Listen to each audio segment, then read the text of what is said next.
Good evening, good afternoon, everyone. We are at the hour.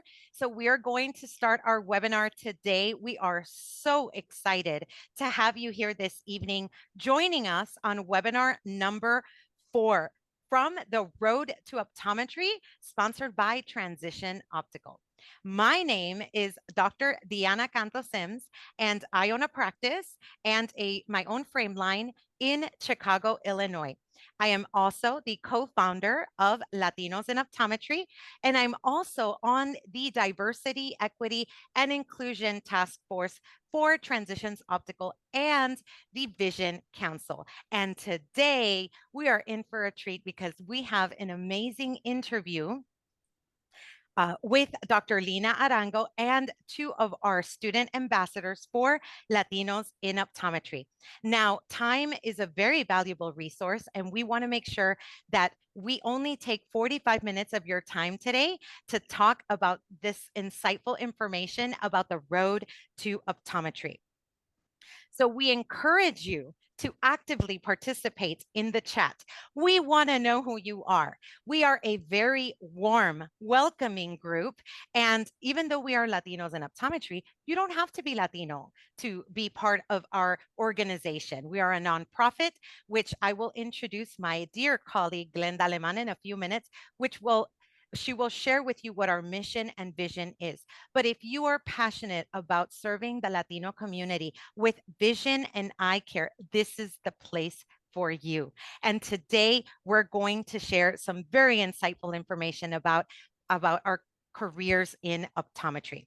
Now, to talk more about Latinos in Optometry, our mission and vision, I am going to introduce my dear colleague and amiga, Dr. Glenda Aleman. So for more information about Glenda, because she is the superstar for myopia management, we have webinar number 2 that you can watch that is on our website, where you can learn more about Dr. Glenda Aleman.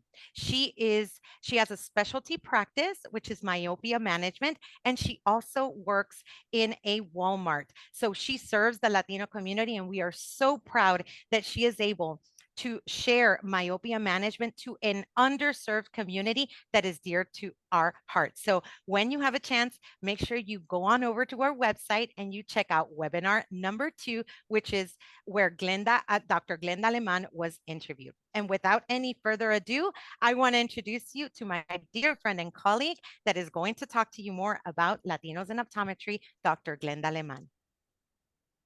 Thank you for that beautiful introduction, Diana, my dear friend.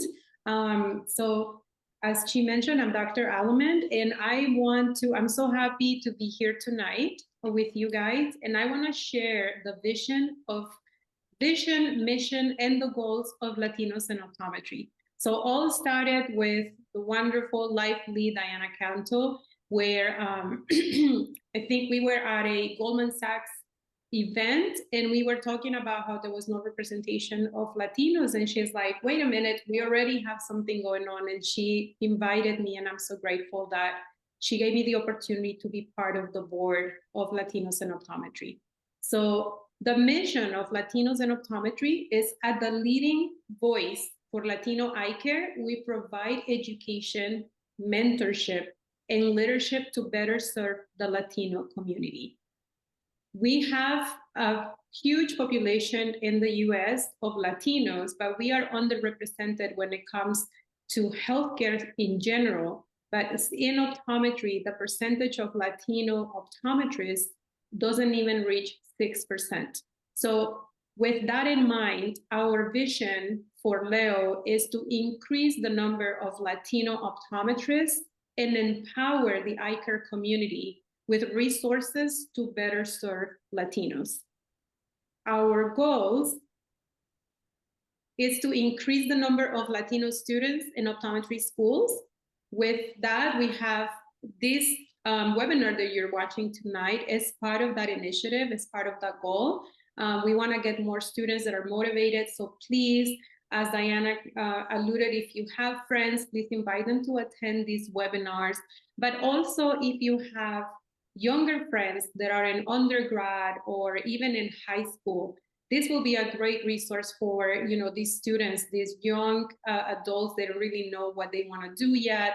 So coming to this webinars, we hope that we can share with you our passion for optometry, and that way we can increase more applicants to optometry as a career. We also want to provide the resources and communication for Latinos in optometry. We want to provide resources for the eye care practitioners who serve the Latino community. So as Diana mentioned earlier, you do not have to speak Spanish or be from a Latino country or your parents be Latino for you to be part of this group. I have a lot of colleagues throughout the country that serve the Latino community, and we want to be that resource where you can come to our website, you can come to us, and if you are serving the Latino community but you do not speak Spanish, we want to provide you with different resources so that you can better understand and serve your patients. We also want to be the conduit between the Latino community and the eye care industry. So we want to be the voice for optometrists. We want to raise our concerns and be able to make a difference by being the conduit and talking to companies that have more resources, and that way we can all work together to improve the service to our Latino community. And finally, we want to eventually be able to provide continued education to all optometry, again, educating more and more eye care practitioners on how to better serve Latinos. And next slide, please. Tonight, we have a wonderful doctor here that you're going to be learning her trajectory, her journey in optometry. And as these are our student ambassadors, we are very pleased that we already have student clubs going in different optometry schools. So these are the students that are ambassadors. If you are a student and you want to get involved with Leo, this is a great way to participate and be in a leadership position, which is going to help you to jumpstart your career. So you're going to be already holding leadership roles before you graduate, which is something that we also want to do. We want to develop more Latinos to have leading positions in the industry. So next slide, please. These are our class representatives so far. So we have Michael Sarmiento, Claudia Espinar, Larissa Rodriguez, and Adele Payero. And next slide, please. We are very grateful to the students because without them, we wouldn't be able to have this program. They are an instrumental part of this webinar series. The students that will be presenting and interviewing Dr. Lina Arango tonight is Baldemar Torres, and Baldemar is a third-year student at UC Berkeley. His parents immigrated from Monterrey, Mexico, and he was the only member of his family who was born in the US. So we want to keep these Latino roots going, and we are so proud to have you here. Our second student is Savannah Nunez, and she is a third-year student as well at US Berkeley, and her optometry journey began as she established her pre-optometry club at the California Baptist University. She graduated in 2021 with a major in biochemistry and molecular biology. So very, very smart girl. That's my major subject too. So I love biochemistry and molecular biology. It's amazing. But we are here today to learn about Dr. Lina Arango and her journey in optometry. So Baldemar is going to introduce you guys to Dr. Lina Arango and walk you through her experience as an optometrist. So without further ado, Baldemar, please introduce yourself and Dr. Lina Arango. First of all, I want to thank everyone for being here tonight. We welcome you. Thank you so much for being here. And without further ado, I'd like to present Dr. Lina Arango. Dr. Lina T. Arango is the founder of LTA Vision, an organization that promotes a healthy lifestyle and healthy vision. Driven by a giving heart and the power of vision, Dr. Arango has been a part of multiple medical mission trips in different countries and cultures. Her goal is to maximize eye health and to help her patients see clear for their lifetime, providing equal access to care while making her patients feel valued and welcomed. Dr. Arango has built a unique concept called Vision, and where her passion and profession came together. Co-founder of Clear Eyes, Clear Mind, delivering visual health and emotional well-being to underserved communities. And she's also a proud board member of Latinos in Optometry and the Diversity Advisory Board at Transitions. Dr. Lina Arango, please take it away.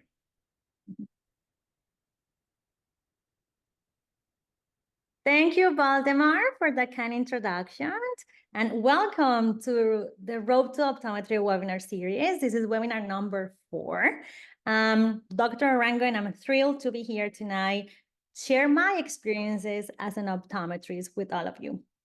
Before we dive in, I just want to say how excited I am to be speaking with such a fantastic group of future optometrists. Thank you for taking your time to be here tonight with all of us, because this is how you learn from the experiences of others, and this is how you get guidance and resources. So thank you for joining us tonight. So let's get started. Okay, Dr. Arango, we have questions for you and for everyone in the audience. We are so happy that you are here. Welcome. And the first question, Dr. Arango, that we have is, of course, why did you pick optometry? Why optometry? Did you know that you always wanted to be an optometrist, or how did you end up here? Of course, I think that's the number one question for all of us, right? So let me answer that question in 2 parts. First, as a patient myself, and second, as a student, undergrad student looking for a career path. So as a patient, I did experience that wow effect when I got my first pair of glasses. You probably have heard of that one, right? When I came to this country, I was 15 years old and I wasn't wearing any glasses at all. My very last eye exam was probably at my pediatrician office at that moment. And I remember that I got here, went to high school. You know, everything here in the States is bigger, larger, farther away. And I sit in the back of my classroom and I couldn't see the board. And I'm like, wow, I don't see clear. I don't know what is going on with me. But I didn't know what was going on, so I just let it be, right? And then it got worse until the point that I told my mom, I think there's something going on with me. I don't see clear. I need you to take me to the doctor. And then that's how I ended up going to the optometrist, who diagnosed me at that point with myopia, of course, right? Blur at distance. And I think I was already a -2 when I got my first pair of glasses. So just imagine when I got my first pair of glasses, how clear I was able to see, how different everything looked to me at that moment. And I was very young, but I was able to realize that I was definitely losing so many things in my life at that moment for not being able to see clear. That's the first part of that answer. And then as a student, undergrad student looking for a career path, I knew that I wanted to do a career in the medical field, but I just didn't know which specialty I wanted to follow. So what I did, and this is what I really recommend all the students that are undecided to do, is that I listed my top 3 specialties. And then I started doing my research. Now, at that point, just because I was wearing glasses, I already knew the importance of going to the eye doctor every year. At that point, I had optometry in the back of my mind. However, there was such little information about optometry as a career. I didn't know what to do, where to look for. It was very unclear. And that's why Latinos in optometry is so important for me. And I'm so passionate about it, because I feel that we are able to guide you and provide you with the resources that you need if you're looking into this career. So at that point, what I did is that I started doing my research, right, about the different specialties that I was interested. And I started shadowing some local doctors, including an optometrist. And then I just fall in love with the career. Like, optometry is such a rewarding career where you can actually see the results right away when the patient gets into the exam without able to see clear, and then comes out of the exam and they were, wow, I was able to see all of the letters in that chart. So it's that instant rewarding feeling that make us all feel all that we're doing something good, right? And so I did the research, I did shadowing, and then I ended up working part-time for this doctor. And that's how I got involved, and I started loving optometry as a whole. Now, what really caught my attention and my interest at that moment is that optometry combines healthcare, it combines technology, it combines fashion. It is a very diverse career. So I knew that I was able to do many different things within the career. And it gave me the opportunity to decide what was that life and work balance that I was looking for. And that's really important because you really want to go to work loving what you do, not feeling that it is another day, you know? So make sure that when you are actually on the side and looking for a career path, make sure that you do your research, make sure that you do shadow, that you, if you're able to work at those offices, please do, because that's the only way for you to be able to get a grasp of what the career really feels like. Thank you for those tips, because I 100% agree. I think it's wonderful that you got your first pair of glasses and you were a -2. That is so blurry. That is, right now, I think about it and I'm like, I can't believe that it was a -2 walking around without glasses. Yeah. Oh my goodness. No, that is so glad you have glasses now. And I love the advice you gave the students. I have another question for you. My next question is, now that you've been practicing optometry as a Latina, have you ever experienced any negativity, or ever experienced somebody looking down upon you, being a female, being a Latina in optometry, whether that was in school or maybe once you graduated, started practicing? Of course. What do you have to share with us? So I do have a very particular story that I will never forget. And it's also kind of funny. Right now, I think about it and I just laugh. But at that moment, it was kind of shocking. I didn't really know what was going on. So let me give you a little bit of a background. I was in my 4th year of school, optometry school. As you know, you're doing your externships, right? So I was completing my externship at a VA hospital in South Carolina, right? And I remember every morning we used to get to the hospital. All of us, all of the externs have a list of patients for the day, and we were assigned a preceptor, right? A doctor who we go to in case of any questions. So I remember going, knocking the door of my first patient, and then I came inside the room. It was an elder male, white male. And then I say, "Good morning, Mr. X. I'm your student doctor. How are you today?" And then his answer to me was kind of in a surprising way. He said to me, "Do you speak English? Where do you come from? Do you really come from the jungle?" And then The jungle? yeah, and then at that What moment, jungle? Which one? well, so I guess at that moment my hair was really, really dark, black, and I was a lot younger. So I don't know if I looked like a Pocahontas or something. I don't know what he was thinking of doing that. That was just what, like at that moment, I just felt like, oh, sir, excuse me for a moment, I'm going to be back. And then I ran to my preceptor's office and I told him what just had happened, because I just didn't know if maybe he wasn't feeling comfortable because he didn't understand my accent or what was going on, right? So he was as surprised as I was. He definitely apologized. My preceptor apologized to me for that situation. And he actually came back to the room to see that patient with me, and he stayed for the entire eye exam because he didn't want it to have any other situation or comments that maybe were unrespectful. When I look back at that situation, and I don't feel bad about it. It just makes me feel it gives me actually more motivation because there is such a lack of diversity and inclusion in the society. Then it gives me more motivation for me to continue promoting diversity. I know we look different, we might sound different, but we're the same, right? And we deserve equal access to care, and especially when it comes to healthcare. So going back and reflecting on these situations, like I said before, we are so used to seeing people similar to us that when we encounter someone different, we might not reach in the best way.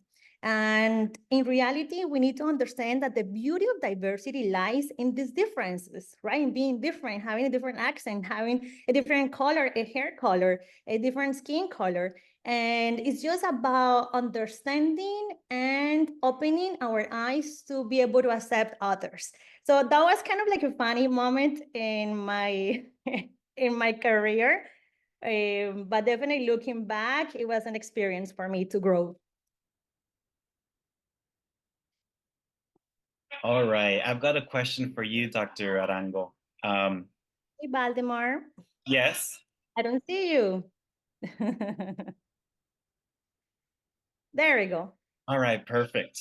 The question that I have is, what are some of the biggest challenges that Latinx doctors are facing right after graduation? Okay. So there's few, and I have to admit it. One of them is definitely has to do with cultural barriers and bias in the workplace and when you're interacting with patients, just like that situation that happened to me, right? I look different, I have a different accent, so I didn't connect with that patient at the beginning.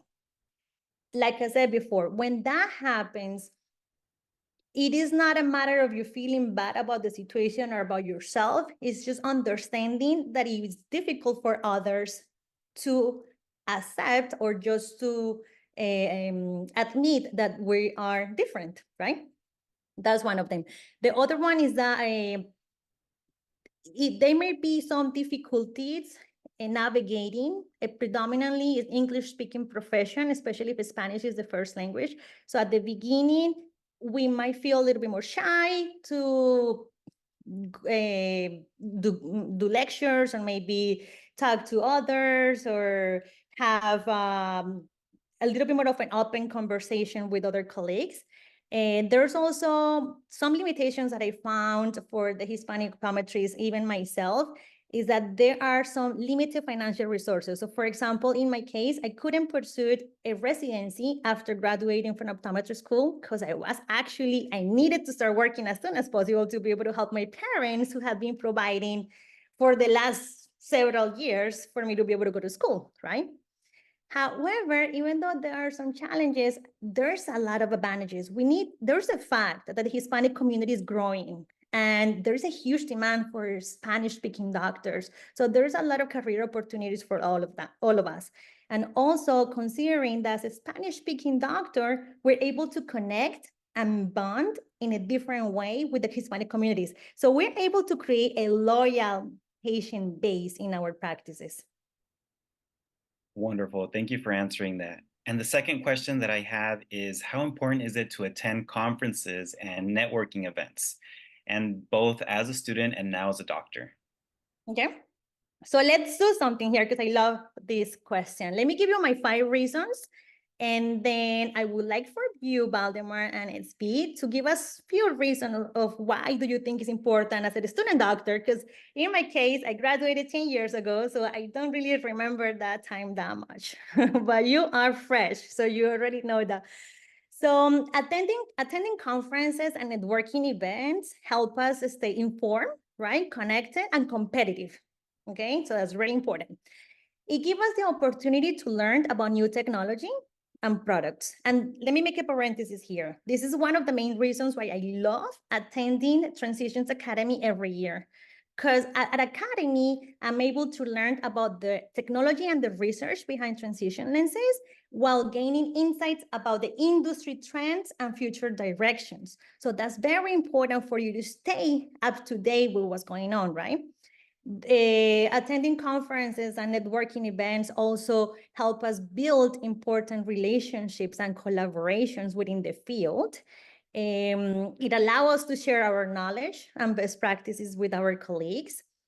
we're able to enhance professional development and career opportunities. So I encourage everyone to attend conferences and networking events in the field. What about you, Baldemar? What do you think as a student doctor? I think that it's important to get started with networking as soon as possible. It's never too early. I remember being a first year and going to my first Vision Expo and thinking, oh, I don't know anyone. This is going to be strange. It's going to be awkward. But you make one connection. Someone sees that you're passionate. They'll introduce you to someone else. Now, as a third year, when I go to conferences, I'll be like, oh, Dr. Canto Sims, how are you? Dr. Aleman, how are you? And then they'll introduce me to other people. So definitely, the earlier that you get started, the better. It's not going to be awkward, I promise. And some of those connections are connections that will last forever. Our world of optometry is so small. So small. So it's very likely that someone that you meet at a conference, you're going to continue seeing them for years to come. I totally agree with you what you just said. I had created my really good relationships and friendships from colleagues through those conferences. So I totally agree with you. Starting earlier, the better. I agree with Baldemar. I think that my introduction to networking started on social media. I know we will talk about that soon, but that's how I started networking and didn't know that I was networking. And then I highly recommend everybody, once you get into first year, second year of optometry school, but of course, starting in first year, to go to all the conferences you can, because one, you have the most amount of time, and two, you have to start building your mentors, building your support system.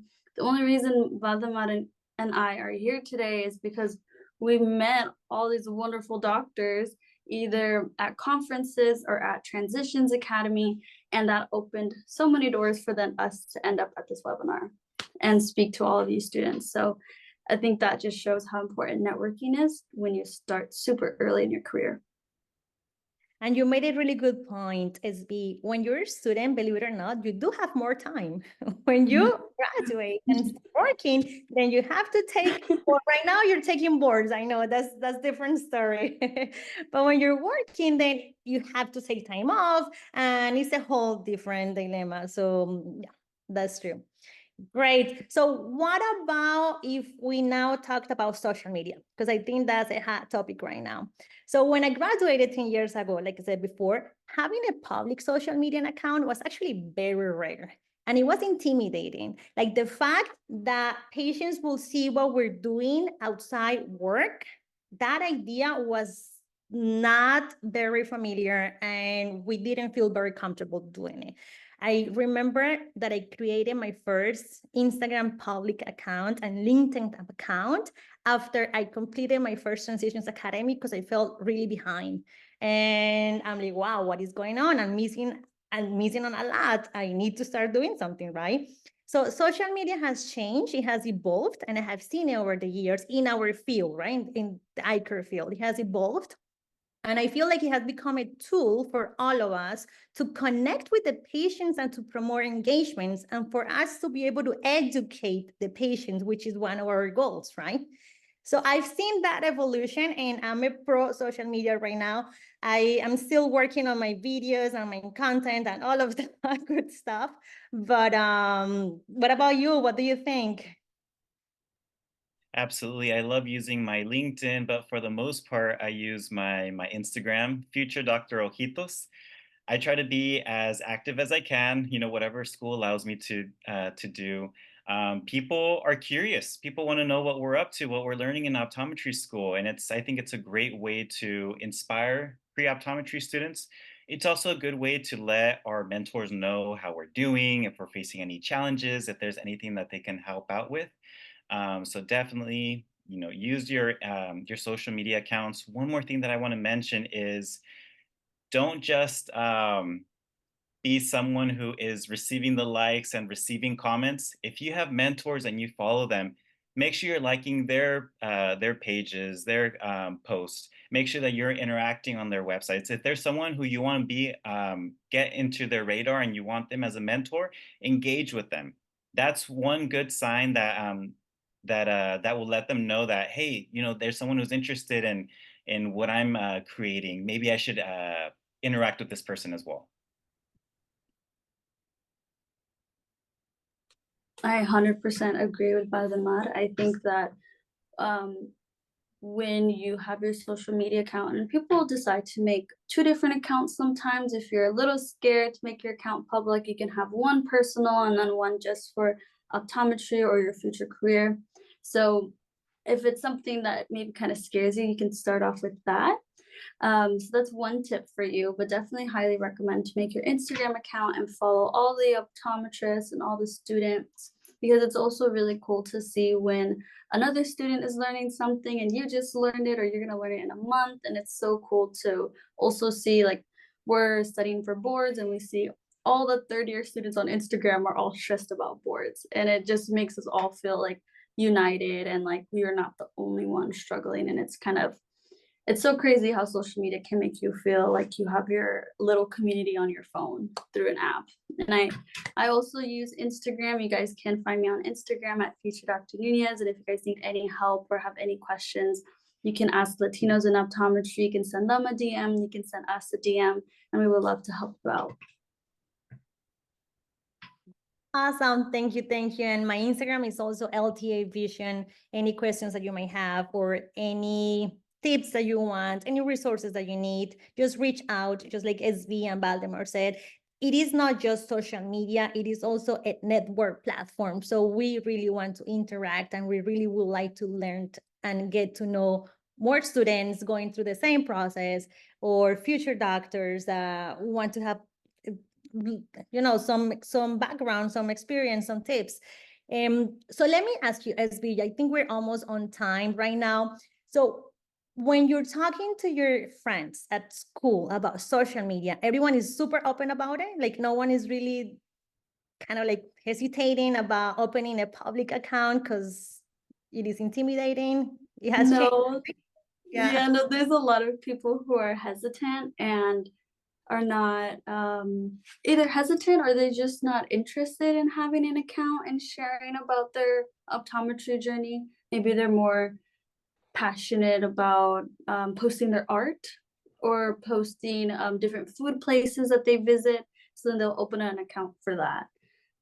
But I think that I love having an optometry Instagram account, so I recommend it to everybody. Excellent. Well, I think Dr. we're at the end Dr. of the Arango, we have a question that we want to make sure we answer. Okay. So I'm going to read the question. It's a great question. It says, Dr. Lina Arango, this question is from Itzel Arredondo. How do you get involved with medical mission trips? Was it through your optometry school or was it after? What was your most memorable interaction on the mission trips? Now, before you answer, I have to say we have a webinar number 3 that talks about mission trips with Dr. Hector Santiago, which is also a board member. So when you're done here, go over to our website and make sure you watch that webinar about Bosch trips to Latino America. So Dr. Lina Arango, please answer the question. We would love to know. Of course. So medical mission trips are my passion, and I did it. So let me answer this question in 2 parts as well. While in school, while I was in optometry school, I joined ESPOSH and NOSA, right? And those 2 organizations are really heavy on medical mission trips and doing activities for the community. And with them, I joined 4 medical mission trips. So I know that I started in my first year, and I started going to my first mission trip when I was just learning about theory. I didn't even know how to do a refraction. But that was what made such a difference for me, because when you are at a mission trip, they need you. Even if you know theory and you haven't practiced, they need you because there's so many patients in line waiting to get seen.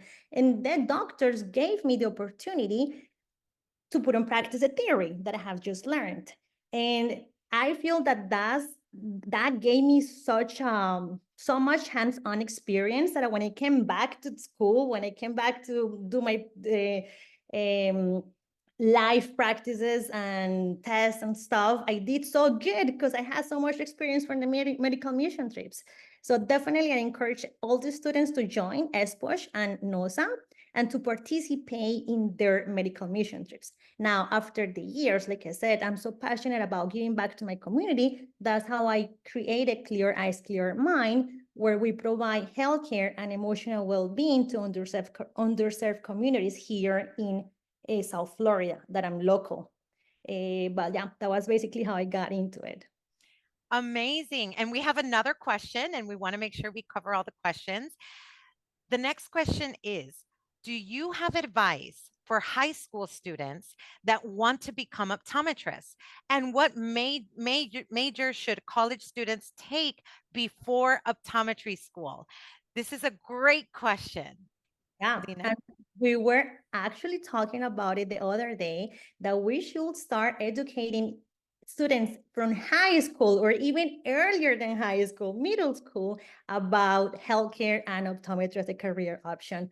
So number one, if you are thinking about optometry and you're a high school student, biology major is kind of like the most complete option for you to get all of your prerequisites to be able to apply to optometry school. However, before that, we as Latinos in optometry can give you the resources that you need. So you have those classes, the list of the classes that you need, how many years of school do you need, what is the GPA that you need to keep during your undergrad school to be able to apply, have a good application before going into optometry school. And we're working on this road to optometry guideline for all of you. So probably soon we're going to have it, and you will be able to have all of the complete guideline before you go into it.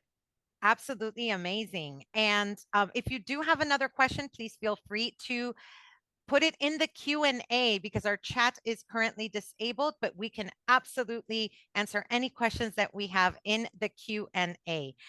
And if there are no more questions, I do want to be respectful of everyone's time. Do we have a question? I think SV and Baldemar also had maybe some tips for the high school. Oh, perfect.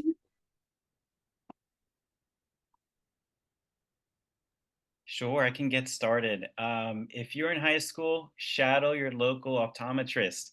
They're amazing resources. They can show you the ropes. That's what initially got me to check out this profession that I knew very little about. I was a software engineer, and I thought I had a fulfilling profession. But once I shadowed an optometrist, I was like, I want to do this. I feel like I can empower and I can have a big impact in a rural community. Like I'm from in Merced, California. So for me, it was very eye-opening. So I would just say, please get out there and get yourself informed. And then I would say not to worry about college or your major too much. Have good grades in high school. You get accepted into college, but your major, when it comes to applying to optometry school, there's prerequisites. So you can look up a school that's close in your state if you want to stay close to home. Just look up any optometry school and then search prerequisites. Each school has their own prerequisites. And then you just want to make sure you can get a major in philosophy. But if you took your anatomy, your chemistry, your biology, all your prerequisites, you can still get into optometry school. You can do an art major. Doesn't matter as long as you meet all the prerequisites. And one more tip, remember that UC Berkeley does not require the OAT for admission. So that's a big plus for Berkeley, I think Indiana University as well. That's a really good plus. Yes. Yes. And for those of you that do not know what an OAT is, it is the admission test for optometry, which we are also planning on doing a study group. So stay tuned, continue to follow us, because we have a study group pending. And we want to be respectful of your time. Thank you so much for joining us today. We hope that you found this webinar informative and valuable. Remember that knowledge is power, and but action is what truly, truly brings about change. And today we learned so much. We learned how networking is essential, not just when you become an optometrist, but while you're a student. Because remember, when it's not about who you know or who knows you, but who remembers you. And what better way to find a great job when you're about to graduate, when you have a network of people within the industry that can give recommendations, right? That can recommend you. Also, shadowing. If you want to know more about optometry, call up your local neighborhood optometrist. Have a tour. See, optometry is one of the professions. The reason that I love optometry so much is because we do deal with technology, with science. We do eye exams, but we also do eyewear, and we can specialize in different modes of practice.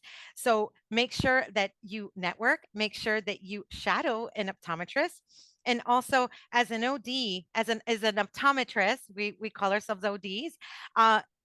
This is one of those professions that you make a great impact instantly, right? When we have that phoropter in front of us and those lenses, and you can see clear and clear and clear, it is instant gratification. And it is so amazing to be able to be an eye doctor and be able to, when the patient gets their glasses, they can see clearly. And that giving the gift of sight is wonderful. So we do have a next webinar. We want to make sure that you don't miss out. The next webinar will be on May 1st. You will be able to register next week on our website, May 1st at 7 Eastern time. And it will be our board member, Dr. Diana Chapman, and our ambassador for Latinos in Optometry student, Emily Menino Soto. So make sure that you register for this webinar number 5, and we will all see you there. Now, at the end of this presentation, you will get an email with to give some feedback. Your feedback is important. It is a survey. There will be a raffle of a $25 Starbucks gift card for those that participate in giving feedback. Feedback is important to us because we want to know what you want from us. How can we be of service? How can we help you obtain a career in healthcare, specifically in optometry? So make sure that you connect with us. We are on social media. We are on LinkedIn. So make sure that you follow us. And do we have any other question, or does anyone else as the panelist would like to share anything? Diana, I will just Thank say everyone for coming. So everyone, it was a pleasure, and we're looking forward to seeing you again and to see where this road to optometry takes you. Lina? thank you for joining us. I truly appreciate your time with us, and I really hope that you got some tips and good insights from all of us tonight. Absolutely. So thank you so much. Have a great evening, everyone. Hasta pronto. Adios.